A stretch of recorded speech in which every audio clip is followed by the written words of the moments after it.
A Seattle-based company's big gamble, this one certainly made headlines right around the world. The gamble is paying off. The name of the company, Gravity Payments.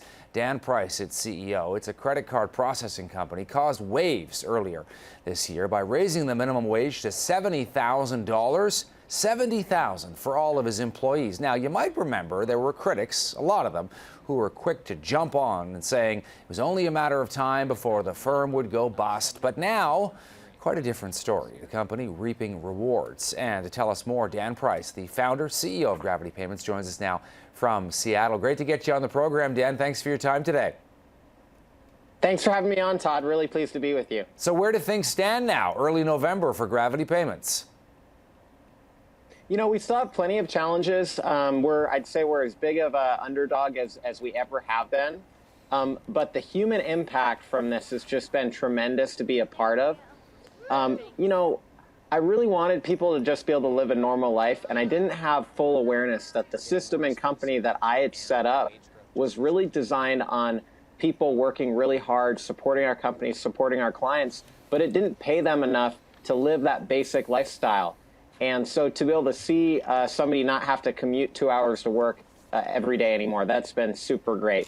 To see a woman who's actually living, believe it or not, in an apartment without running water, be able to have just normal water and comfortability at home, those things have been really meaningful.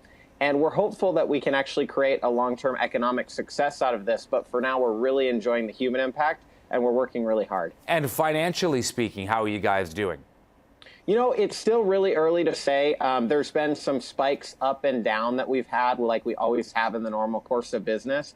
And when we've had some spikes down, you know, we've probably been transparent about it. And some people have gotten really excited on one side, and then you see a spike up. And in reality, a business, you know, those ups and downs are normal. What we did do is we actually invited Harvard Business School to come in and have researchers work out of our company and be able to see what are the long-term implications, how's this going. We don't have a specific time frame on when that information will be available, when they'll have some type of conclusive economic data, but my guess is it'll probably be at least 6 to 12 months from today before we're ready to really know how it might have worked out on the economic side. Dan, you've been called the best boss in America, and we're going to show the cover of Inc. magazine. No doubt you're familiar with it, that asks that question here. What do you make of the impact your decision had? Because this story made headlines worldwide, got a lot of people to sort of think twice about what they were paying their employees. Well, I'm definitely not the best boss in America. I'm a tough guy to work for. I have very high standards. I can get really passionate sometimes, but I do really care about the people that I work with. And it wasn't so much about getting people's approval. It wasn't about having them be satisfied with their pay, but it was about the fact that my partners, who I say everybody that works at Gravity Payments is a CEO in a way, everybody that works at Gravity Payments is a partner in a way, but they weren't being taken care of and compensated as such. So I have a theory that relieving that stress is actually going to remove distraction and allow us to work better together as a team. What did you make of the initial negative pile-on that happened in the days and weeks afterwards, where people said this was all a stunt, there was no way this could possibly happen, it was not going to fly?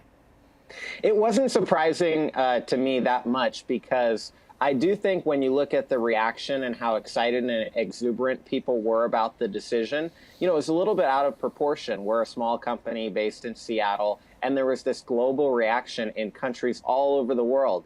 And so whenever you have such a big reaction, there's always going to be a little bit of a backlash to that.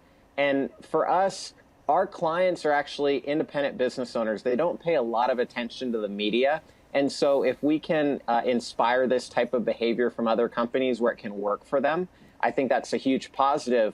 But on the other hand, you know, there was a big reaction. There was a lot of criticism. And I think the criticism is something that we try to listen to, understand, and figure out where can we agree with it, learn from it, and actually improve what we're doing.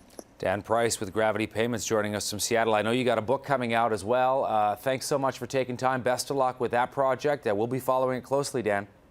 Thank you very much. Thanks for having me on, Todd.